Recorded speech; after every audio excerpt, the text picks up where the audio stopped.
A partir de agora, nós estamos iniciando a gravação.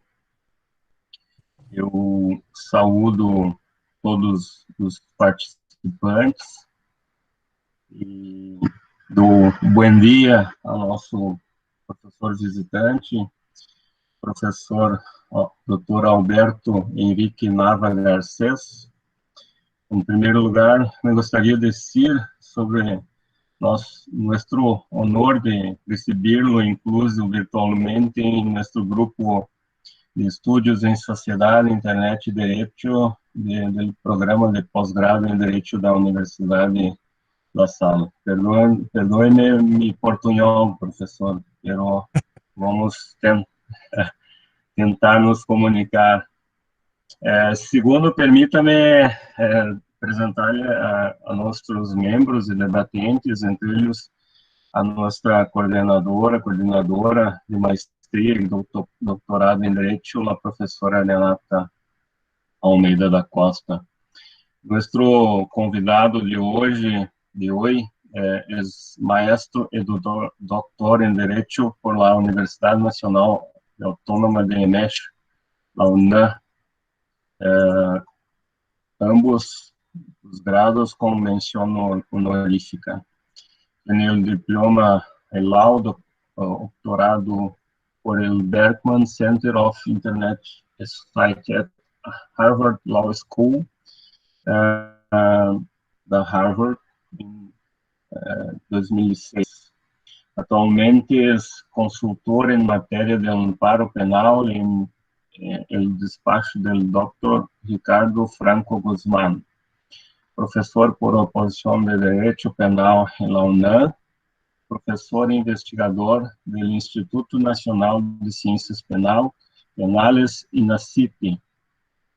Também ha sido professor de Direito Penal em diversos recintos universitários, Universidade de Modelo, Universidade Latina, Universidade del Valle de México, Universidade Anáhuac e Instituto de Pós-Grado em Direito. Consultor externo da Organização das Nações Unidas sobre ciberdelitos em Latinoamérica, diretor de investigação no Instituto Nacional de Ciências Penales, INACIPE, abogado do Centro de Investigação de Estudos Avançados, Sinvestav. É autor de uma decena de livros de direito penal, pelos que podemos destacar: Análise de los Delitos Informáticos, 2005, Delitos Informáticos, 2007, El Error em Direito Penal, 2007, Lei de Proteção de Dados em Possessão de Particulares, 2012, e também a prova eletrônica em matéria penal. Creio que eu tenho aqui um presente do professor Nava. A lei para prevenir e sancionar o delito de sequestro com comentários, outro livro, Ricardo Franco Guzmán, Breve Antologia Penal,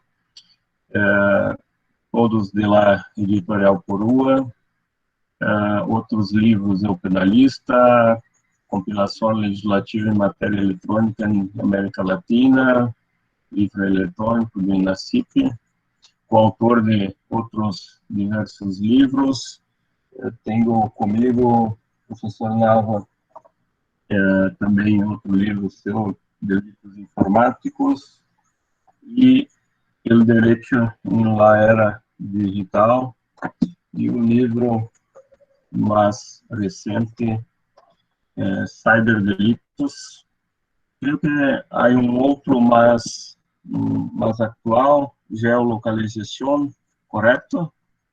Así es, hemos seguido, hablado sobre geolocalización, que ha sido todo un tema en México porque se canceló la posibilidad de tener geolocalización por parte de la policía, pero no, después de eso ya no hubo más leyes, ya no se arregló ese problema. Así que esa es la más reciente obra, la de geolocalización. Sí. Pues ah, nos conhecimos, eu, o professor Nava Garcês e eu, através de los medios digitais. O professor Nava é conhecido como o nickname Usnava, quiserem segui-lo em las redes. E eu tive o privilégio de haver publicado um artículo próprio em seu livro, Cyberdelitos, né, que é mostrado a todos. Então, o professor pode dar sua conferência sobre cyberterrorismo e logo, se lo permite, podemos abrir perguntas e debates a posteriori. Muchísimas gracias.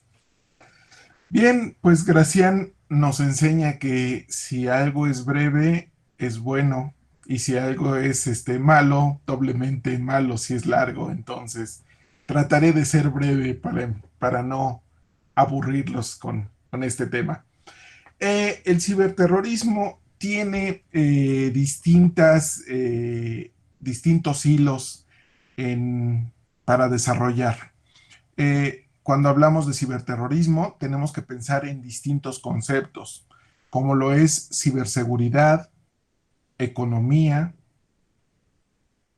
delitos informáticos, a un ambiente ciberseguro en oposición al terrorismo.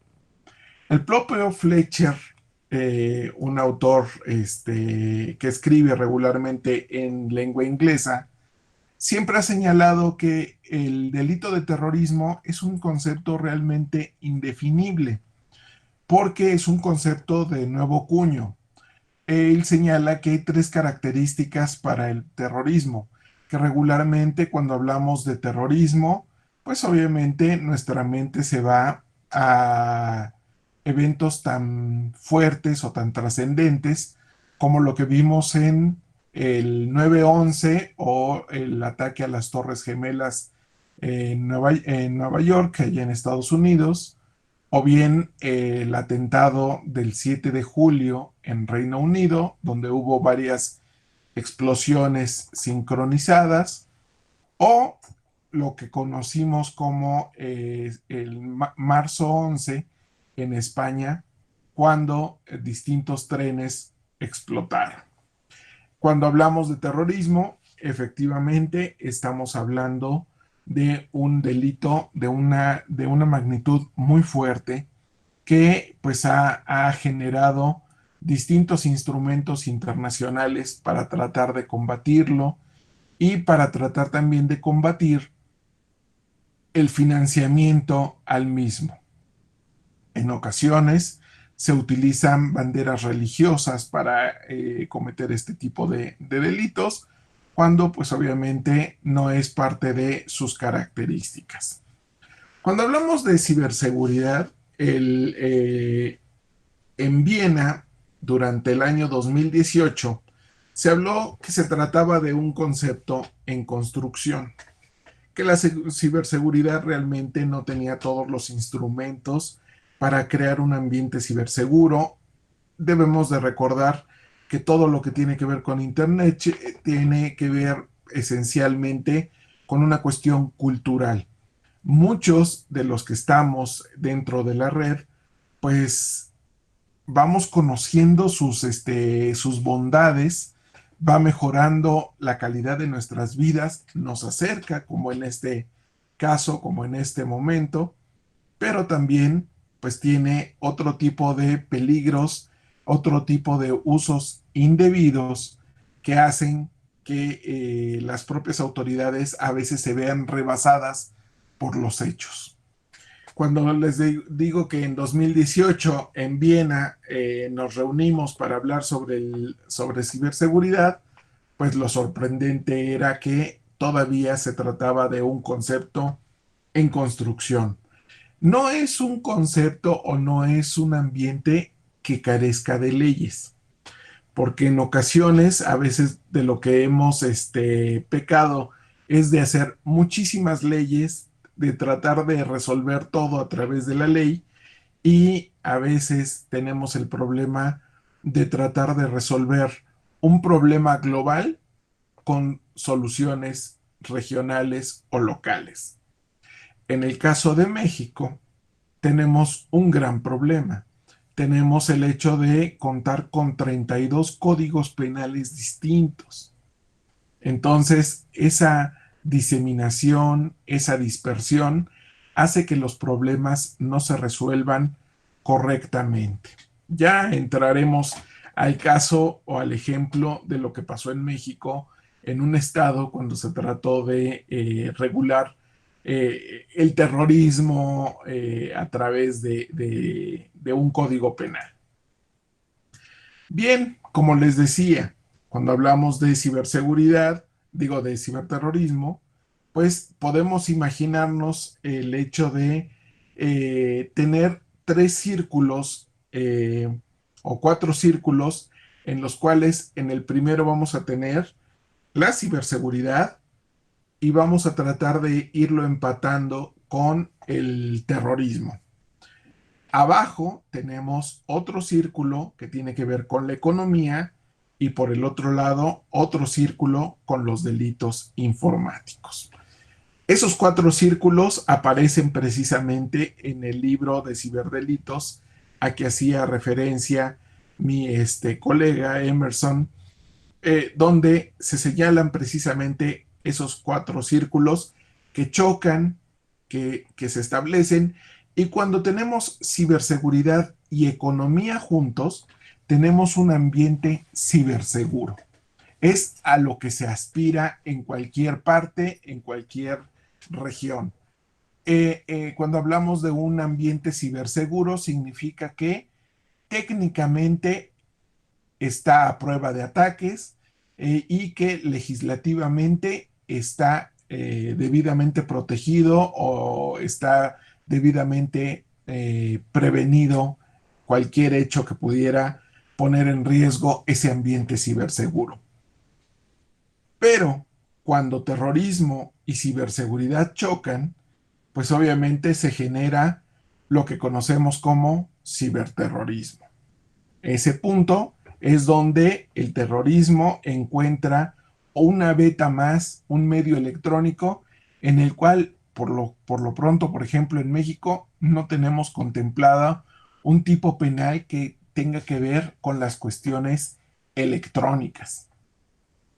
En México, lo que existe es un tipo penal esencialmente de carácter federal que aplica para todo el país, en donde solamente se hace referencia a medios violentos.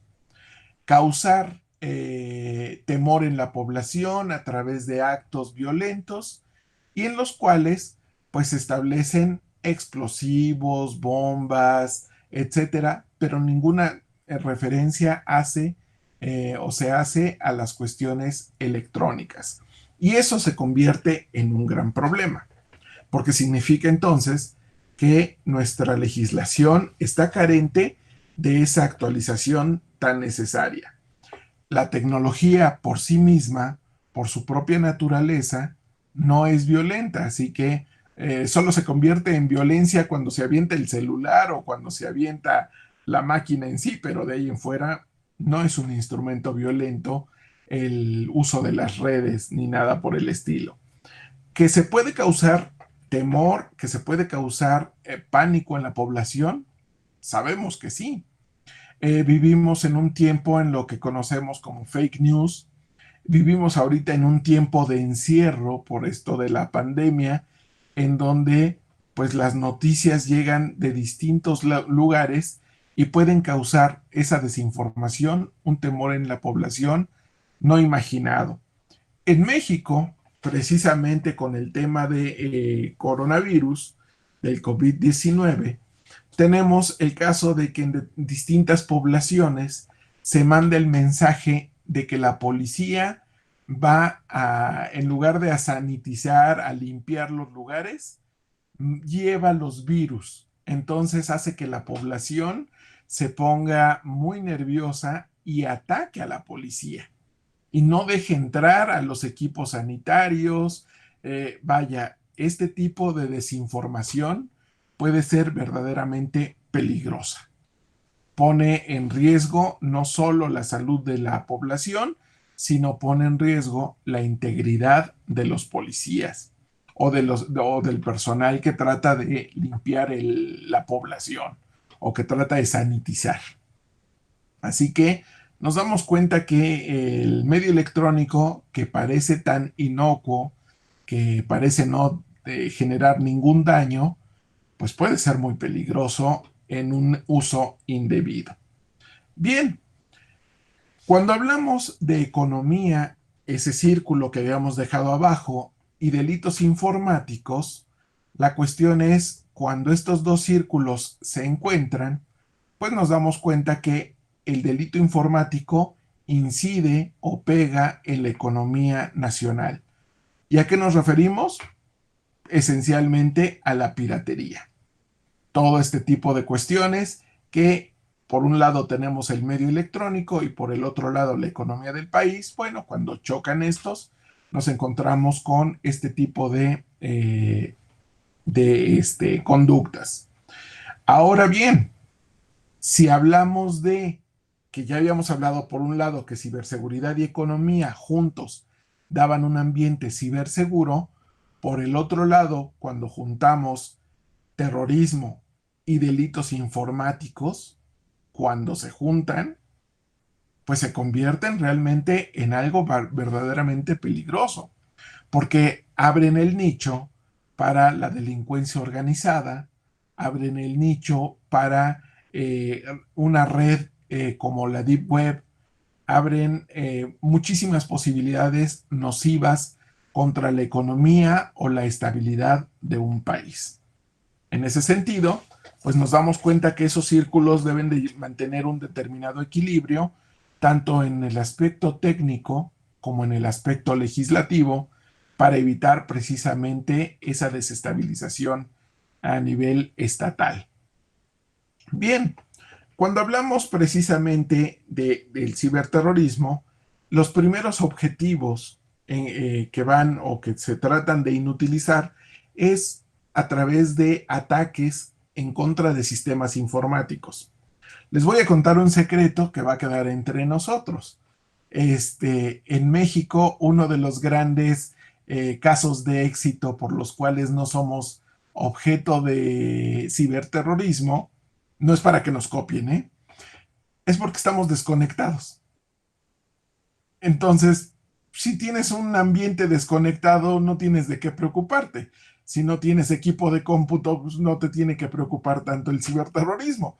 Pero finalmente, todo nuestros sistemas, nuestros procesos, tienden hacia la automatización.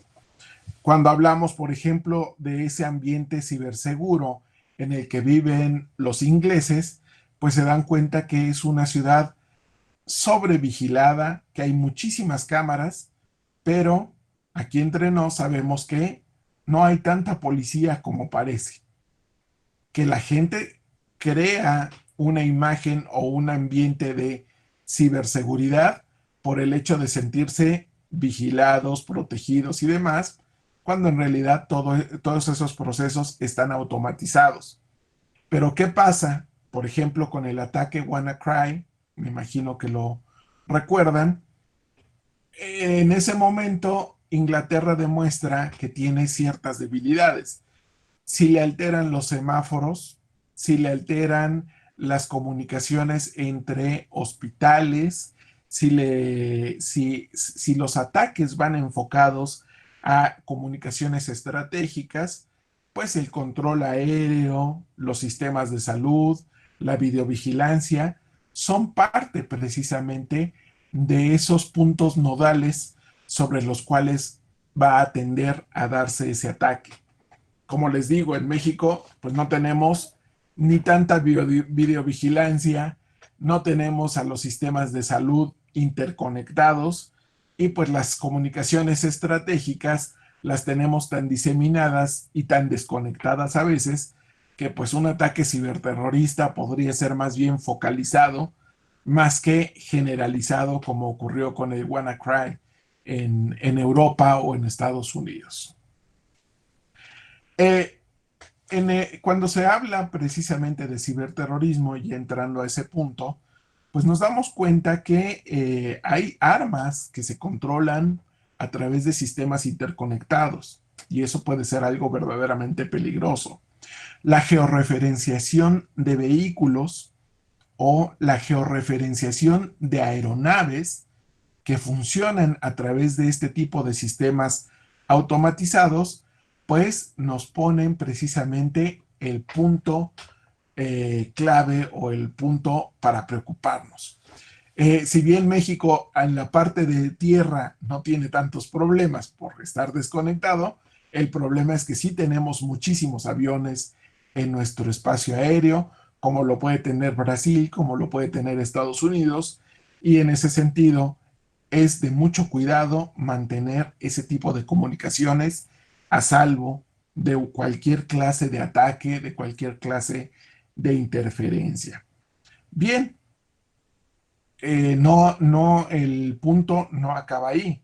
El ciberterrorismo, como les decía, también puede ocurrir a través de mensajes que crean una determinada alerta. ¿Y cómo se puede difundir un mensaje que ponga en esta alerta a las personas? A través de las redes sociales. Las redes sociales lo mismo nos conectan que nos aíslan.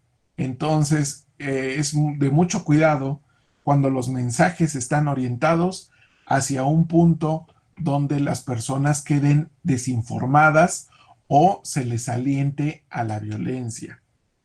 En México, que no estaba regulado este tipo de delitos, en alguna ocasión hubo el caso de una señora que apenas estaba conociendo el ambiente de Twitter y lo único que sabía hacer la señora era dar retweet. Ni siquiera sabía escribir un tweet, daba retweets. Entonces, eso fue lo que aprendió ella. En algún momento alguien difundió una noticia falsa de que una primaria estaba siendo atacada a balazos por un grupo del crimen organizado. Y a la señora se le hizo muy fácil dar retweet. Como no había muchos resultados en materia de seguridad en ese estado, pues al procurador, al fiscal de aquel momento, se le ocurrió meter a la cárcel a la señora por el retweet. Era una señora peligrosísima a la que le hicieron cateos, le destrozaron su computadora, la señora no entendía qué es lo que le estaba pasando.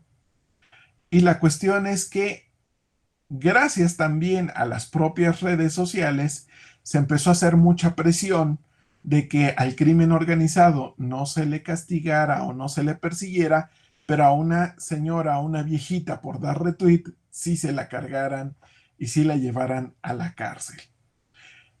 Podía ella salir libre, pero le cargaron dos delitos muy fuertes: sabotaje y terrorismo. Ella no cumplía con el elemento del propio delito de haberlo hecho a través de un medio violento. Lo había hecho con una computadora y solamente había dado retweet, ni siquiera había generado el mensaje. Entonces, fue tanta la presión que el gobierno le ofreció hacerle un tipo penal a modo, cambiarle terrorismo y cambiarle sabotaje por un nuevo tipo penal que se llamara alarma social. Aquella persona que difunda noticias falsas se verá en graves problemas. Bien, los abogados de la señora le dijeron: ese tipo penal se parece más a lo que hizo la señora, pero si la ley está siendo posterior al hecho, tampoco es aplicable. Entonces, el gobierno se vio con tal presión que no tuvo de otra más que dejar libre a esa peligrosa viejita retuitera, a esa señora que había dado retweet, peligrosísima, terminaron desestimando el caso y no quisieron meterse en más problemas. Pero, pues quedó evidenciado el hecho de que para poder atacar o para poder acusar a una persona de ciberterrorismo, pues se tendría que ampliar este tipo de expresiones y tratar de no ser ambiguos. En México, si en algo sí nos podemos caracterizar, somos muy estrictos con lo que dice la letra de la ley, con lo que dice el tipo penal. Entonces, el tipo penal no puede ser de ninguna manera ambiguo, no se puede prestar a diversas interpretaciones, no podemos decir precisamente que cualquier medio electrónico, sino tenemos que buscar precisamente una fórmula clave que pueda precisamente atajar el problema del ciberterrorismo. Bien, hemos pensado mucho en el ciberterrorismo como un acto de un particular contra el Estado. Pero también tenemos que recordar que en el ciberterrorismo, y esa es una parte de nuestra tesis, es que el ciberterrorismo también puede ocurrir de particular a particular. En determinadas épocas del año hay grandes ventas de almacenes, grandes ventas de determinados centros comerciales, y una forma de hacer o de hacer una muy mala competencia entre una empresa y otra es procurar que justo el día de la gran venta no pueda haber acceso a un almacén, que no se pueda entrar a sus páginas para hacer compras en línea. Y eso también es ciberterrorismo. Esa es precisamente una parte donde los particulares están atacándose entre sí y donde generan precisamente esa desconexión o ese poco acceso que exista entre ellos. Bien, en cuanto a los estándares de ciberseguridad o lo que se necesita precisamente para prevenir el ciberterrorismo, pues tenemos que pensar principalmente en la protección de infraestructuras críticas, en determinadas instalaciones que son de suma importancia para un Estado y para que éste funcione. Las comunicaciones entre los propios estados y el presidente, las comunicaciones entre los servicios de primera urgencia, los más necesarios, la policía, los servicios de salud, no pueden ser sujetos y deben de ser protegidos precisamente contra esta clase de ataques. Debe de haber protecciones en las vías de acceso a la red para que las personas también no se queden desconectadas. En la seguridad del software y los dispositivos, equipos de red, aplicaciones o el Internet de las cosas, que cada vez empezamos a ser más dependientes. A veces dicen que es para resolver o hacernos más fácil la vida, pero a veces también tenemos el tema de que cuando depositamos toda nuestra información en esta clase de dispositivos, pues también nosotros estamos corriendo un determinado riesgo.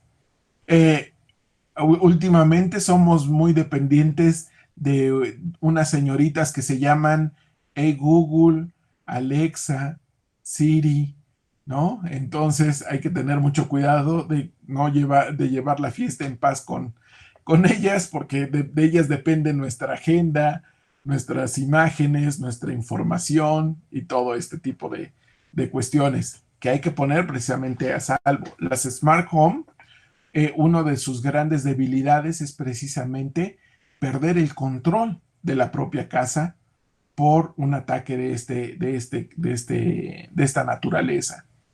Los coches automatizados, como Tesla los ha ido probando, pues uno de los grandes problemas es perder el control de esos vehículos, ser hackeados por terceros, por una red precisamente que los inutilice o los ponga en riesgo en las autopistas, pues eso es uno de los grandes retos precisamente de estas empresas. Cuando hablamos precisamente de la evidencia digital, pues se convierte en otro tema que ya hablaremos un poco más adelante. Y finalmente, creo que es importante señalar que no podemos dejar atrás a la legislación. El derecho siempre va a ir atrás de las tecnologías, pero no podemos dejar que se rezague. No podemos dejar que se rezague en cuestiones tan importantes precisamente como estas. En México hay un proyecto de Código Penal Nacional. Por primera vez tenemos la aspiración o estamos en la cercanía de poder legislar a nivel nacional sobre todos los delitos.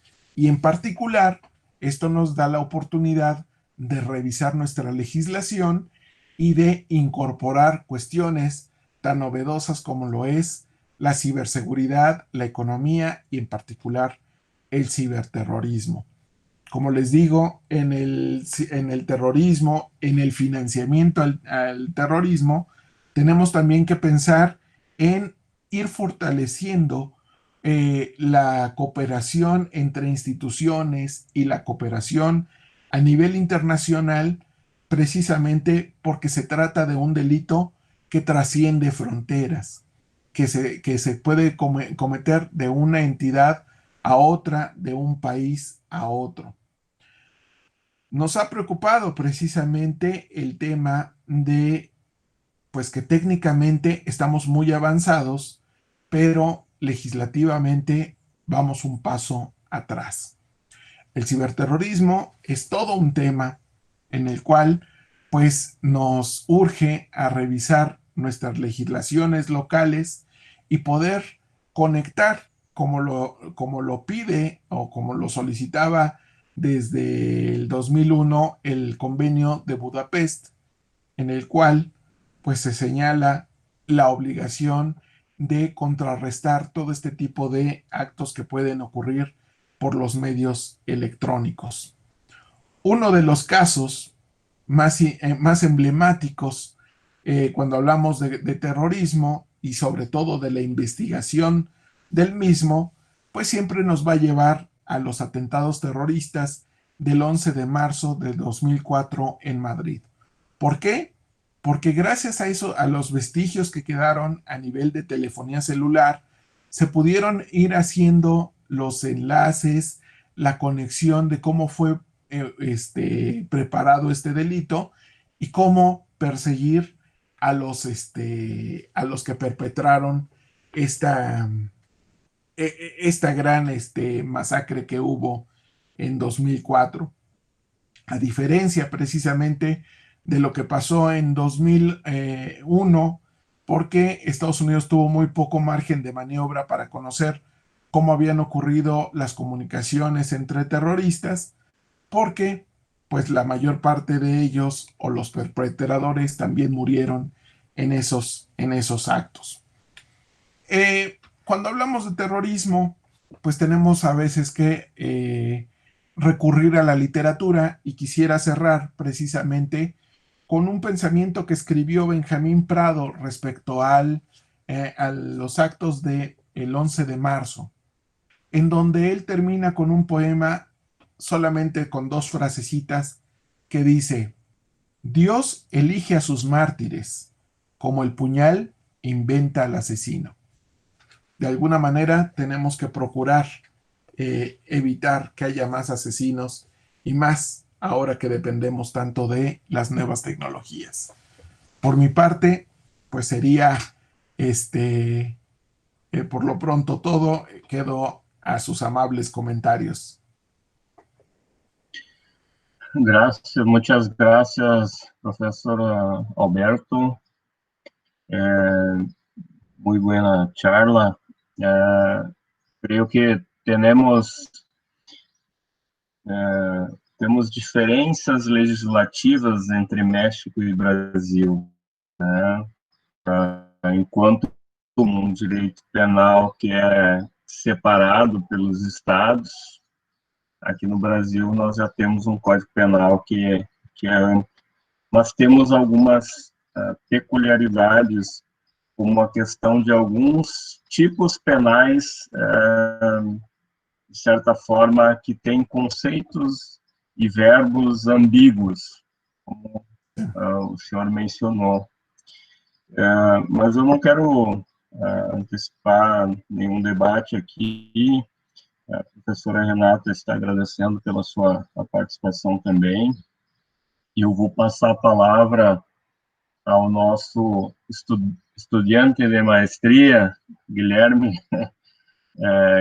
Machado Siqueira, que ele estuda na área, tem o objeto de pesquisa dele na maestria, no mestrado, é justamente isso. Então, Guilherme, por favor, até se puder dar um panorama, um pouquinho da legislação nacional, para o professor, ele ter uma ideia para a gente iniciar os debates.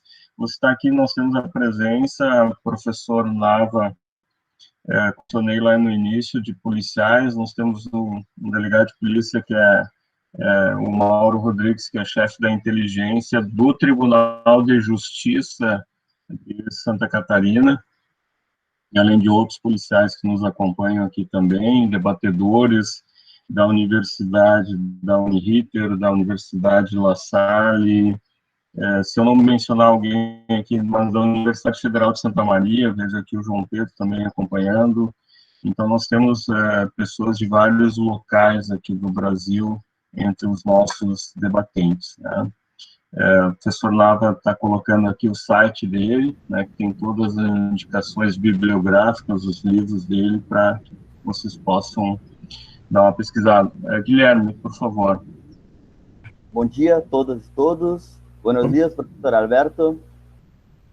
Estoy encantado con su clase porque me gusta muchísimo el tema del terrorismo.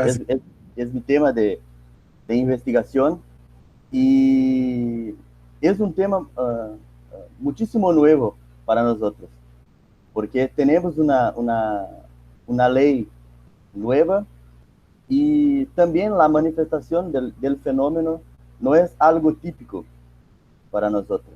Sí. Entonces yo estoy investigando el primer caso de la aplicación de la ley en el Brasil. Y es todo muy confuso, la legislación es muy ambigua y el fenómeno tiene una característica muy ideológica. Las interpretaciones del terrorismo tienen una tendencia ideológica, así en general, ¿no? Pero yo voy a hablar un poco de cómo surgió la legislación en el Brasil y cuál los debates acerca de esto. Yo voy a hablar en portugués, pero voy a hablar despacio. Entonces, sí. Gracias. Si tienen alguna duda, por favor. Gracias. Bueno, a Lei 3.260 de 2016, no Brasil, ela surge depois de um longo debate. Assim, para contextualizar, né? O debate do terrorismo na agenda global, ele é muito antigo. Né? Depois da Guerra Fria, se passou a debater isso com uma maior intensidade a partir de uma teoria de securitização, né? Que é um empreendimento político em torno de medidas de segurança para os estados. Isso permaneceu longe, um pouco longe da América Latina, até os atentados de 2001, nos Estados Unidos. Após o ataque ao World Trade Center, todo aquele empreendimento de guerra ao terrorismo dos Estados Unidos passou a afetar as legislações na América Latina. E o Brasil manteve-se fora desse debate até 2006, né? Num debate assim de vir com o terrorismo como pauta, né? Como uma pauta prioritária. Acontece que, a partir de 2006, alguns órgãos internacionais passam a pressionar o Brasil, né? Como o GAF, que é um órgão intergovernamental, né? Que cuida ele aconselha os estados quanto à produção normativa de controle de capitais que circulam, né, em meios eletrônicos para financiar os atentados terroristas. Uhum. Então, o Brasil ele passa a ter passa a entrar sutilmente no debate, mas o que chama atenção, e isso é uma observação assim muito recente, né, da minha pesquisa, que se coloca sempre o terrorista antes do terrorismo. Então, nos preocupamos em determinar quem é o terrorista para depois passarmos a definir o que é o terrorismo. Então, o Brasil ele segue nessa linha. Ali por 2010 antes de 2010 entra o debate do PCC, né, se seria um grupo terrorista ou não. Tem as manifestações de 2013 no Brasil, e manifestações sociais sempre são uma chave para trazer o terrorismo para o debate público, como está acontecendo esta semana, precisamente no Brasil. Então, com as manifestações de 2013, com o ataque que aconteceu em 2015, o GAF pressionou o Brasil ainda mais, né? E aí as Olimpíadas estavam para acontecer em 2016, e o GAF ameaçou de fazer uma pressão tão grande que as Olimpíadas não iriam acontecer se não tivesse uma legislação própria a tratar o terrorismo. Então, prontamente, a presidente Dilma Rousseff apresentou um projeto de lei, 2015-2016. Esse projeto foi muito bem debatido, apesar da celeridade. Eles debateram em torno do conceito de terrorismo, se preocuparam muito com a questão dos movimentos sociais, inclusive teve um debate dentro do Partido dos Trabalhadores quanto a essa questão. Um senador chamado Paim fez um parecer contrário à presidente, que era do mesmo partido, exatamente com essa preocupação de criminalizar os movimentos sociais. Então, tomaram cuidado, né, com essa questão, mas mantiveram uma legislação muito ambígua, talvez em razão da celeridade, trazendo algumas inovações, como a punição de atos preparatórios e também um tipo penal que é muito perigoso, que é a promoção de organização terrorista, que é o caso brasileiro, hashtag que eu estou estudando, né? É o tipo penal que se encaixa. Porque quando se divulga vídeos na internet do Estado Islâmico, por exemplo, se compreendeu no Brasil que isso é uma promoção de organização terrorista. Né? E a pena é altíssima, é uma pena de 13 a 30 anos. Então, vejam o quão grave é isso, né? E aí a minha atenção tá voltada para isso agora, né? Professor Alberto, usted mencionaste que sobre la señora que retuitó, ¿no? Yo tengo así una gran preocupación con esto de la criminalización de las ideas, de la criminalización de posiciones o errores en el Internet, ¿no? Y en una sociedad de información tan acelerada, así, es algo que tenemos que estar muy atentos.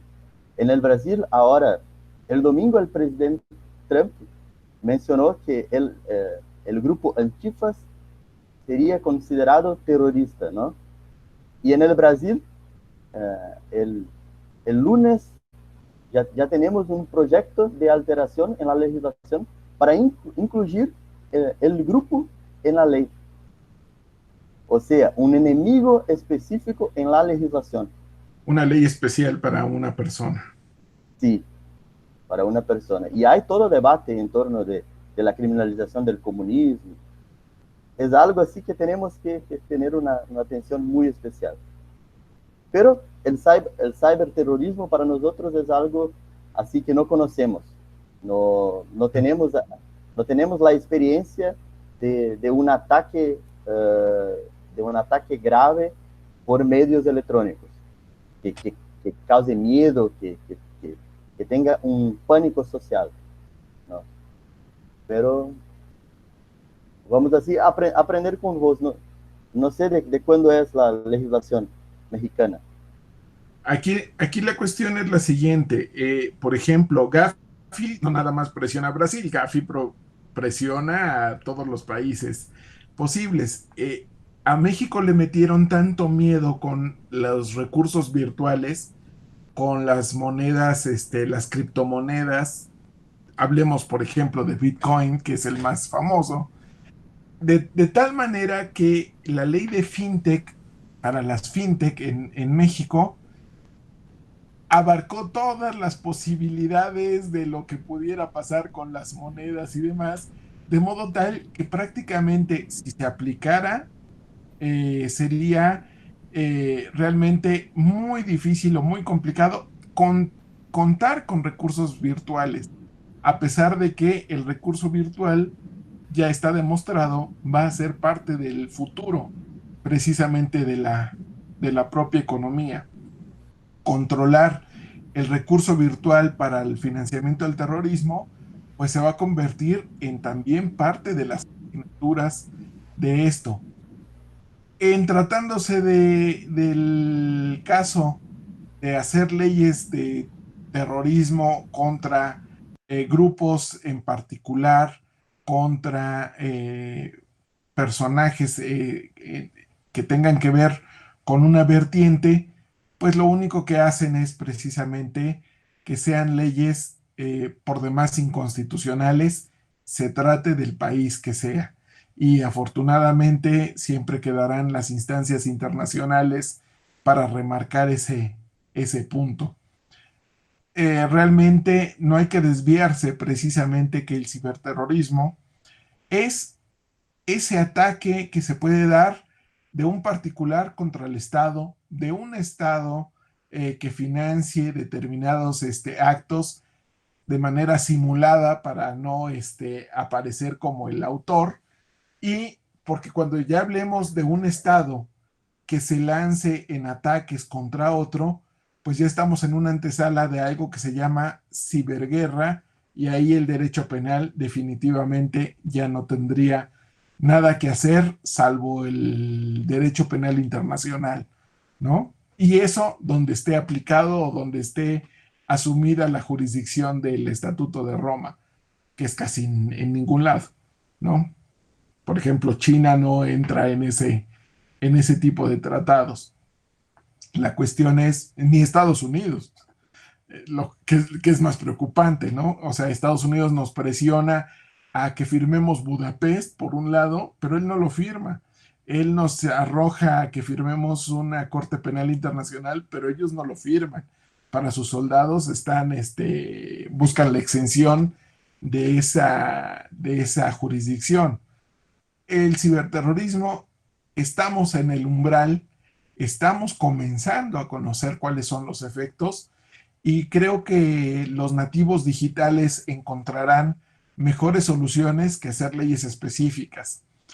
Ayer hablaba con un especialista sobre cómo legislar en delitos informáticos y me espantó, y lo digo como tal, me aterró el hecho de que él dijera, no deberíamos de ser tan estrictos con el tipo penal. Deberíamos de dejar que sean las propias tecnologías las que nos marquen si la persona comete un delito o no.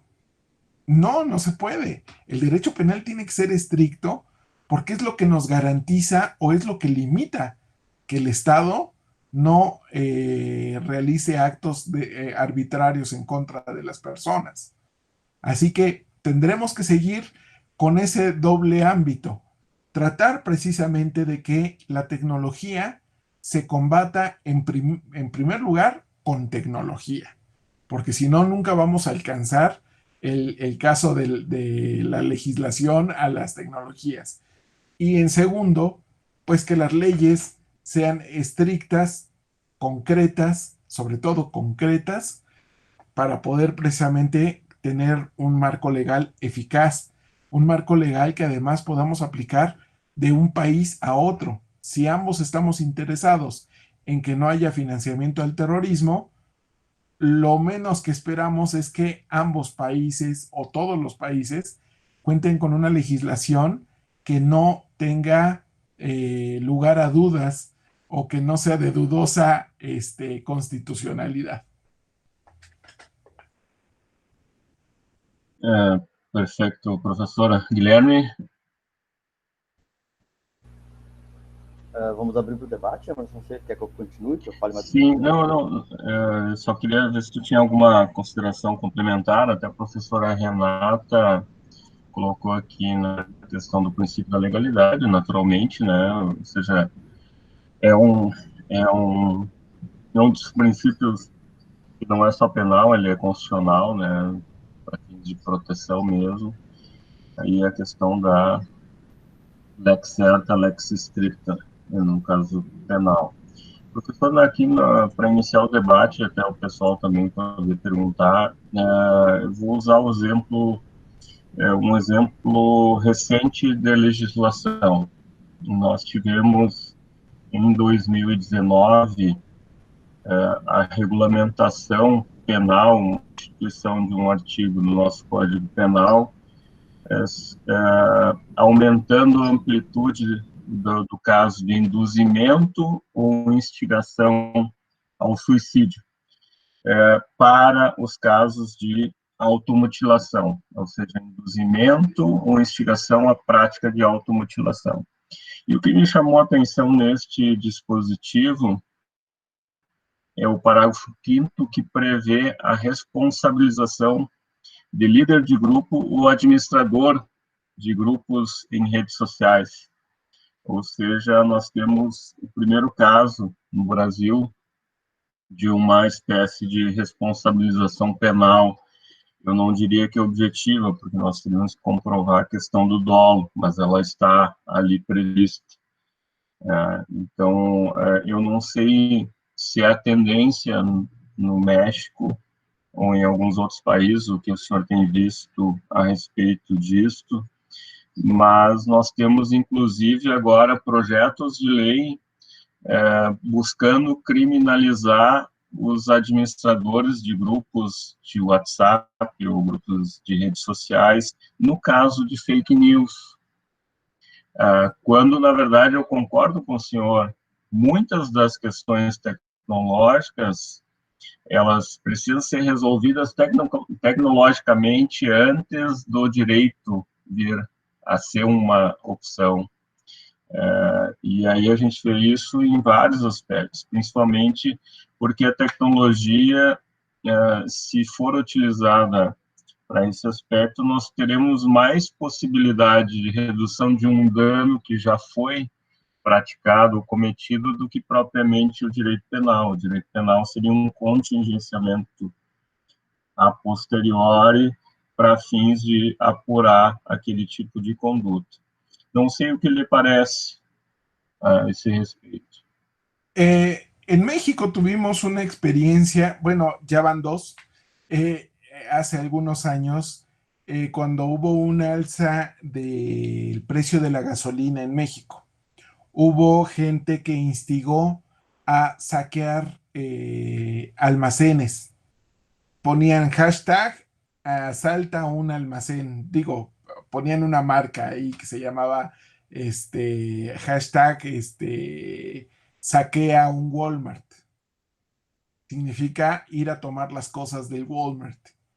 En ese sentido, el gran problema que tuvo México es que el instigador o la persona precisamente que instigaba esto había cometido el delito o había señalado o había invitado a ese tipo de rebelión a la gente desde España. Y nuestro tema esencialmente ya fue de carácter más bien técnico. No teníamos problema con la parte electrónica, sino más bien con una cuestión de carácter dogmático respecto del papel del instigador.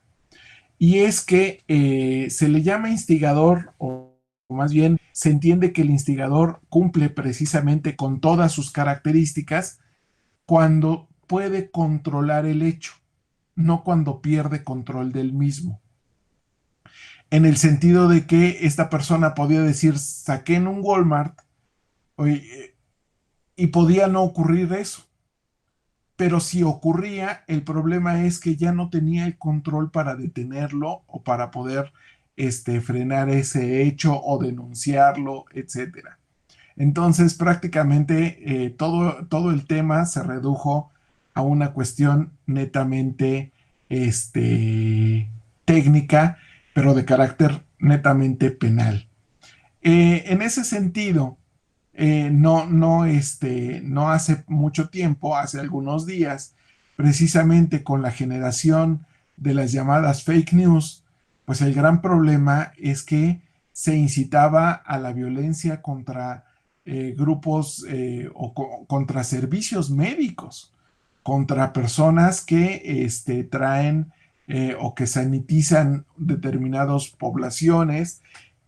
Por sanitizar, me imagino, no sé si se entienda en español, en portugués, limpiar un pueblo, pasar para evitar precisamente que se propague el virus. Y en ese sentido, no faltaba que a través de estas fake news que se generan, pues con esta desinformación se generen núcleos de violencia, lo cual precisamente es parte de ese acto deliberado, ese acto doloso que solo busca precisamente la violencia por la violencia misma.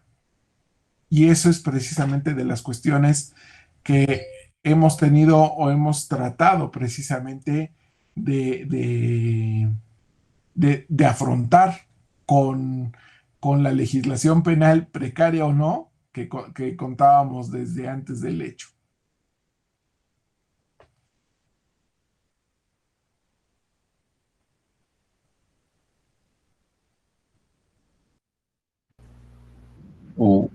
Não sei se, não sei se cortou um pouquinho para mim aqui. Não, para mim eu ouvi até o final. Não. Eu acho que alguém ficou sem som aqui. Perfeito, professora. Então, com você, professora Renata. Sim, professor Nava, muitíssimas gracias por sua colaboração tão valorosa para nossa investigação que empieza, é grupo que por la iniciativa del nuestro aluno del doctorado, Hermes Sorundente, estamos empezando aqui em Sur de Brasil. Desde já me gostaria de convidá-lo a, em breve, tão logo pode ser, que esteja conosco aqui em Brasil por conta de evento muito grande internacional de la sociologia del derecho, que chamamos Sociology of Law, e que no ano passado teve como temática a sociedade e a tecnologia. Então, foi início muito importante para ampliar este campo de investigação. Agora também temos uma revista eletrônica que se chama Redes, Revista Eletrônica Derecho e Sociedade, que me gostaria muito que pueda receber uma contribuição de você. Então, desde já está convidado a enviar-nos paper para que possamos divulgar entre nossos pesquisadores também. Muchísimas gracias. Sí, muchas gracias por todo, profesor. Es un placer. Y dentro poco vamos convidarlo entonces para otra conferencia y también para compor alguna banca de avaliación de trabajos de nuestros estudiantes. Claro, si usted estiver a disposición. Yo estoy a sus órdenes. Me dará mucho gusto seguir creando estos puentes con ustedes. Son unas personas maravillosas. Su país es verdaderamente encantador. Así que yo soy materia dispuesta. Muchas gracias entonces, profesor. Fuerte abrazos. Obrigado. Obrigada. Muito obrigado, Renata. Alguma pergunta, eu coloco à disposição do pessoal. Aí é só abrir o áudio e a gente pode fazer a pergunta.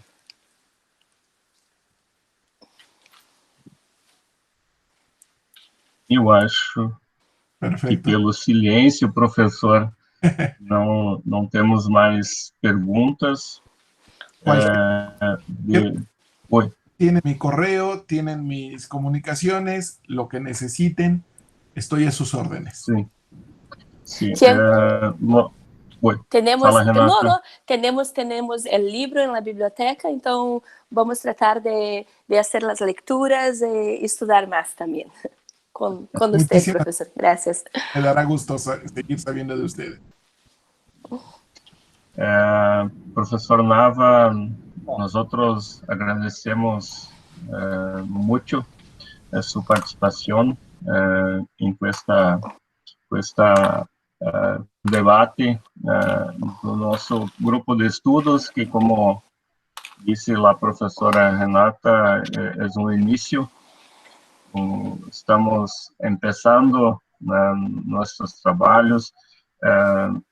O senhor é o segundo debatedor internacional. O primeiro que nós tivemos, talvez o senhor recorde, é o Manuel David Maceno, de Portugal, e nós temos uma agenda completa, já repassei, o senhor é sempre convidado a participar conosco.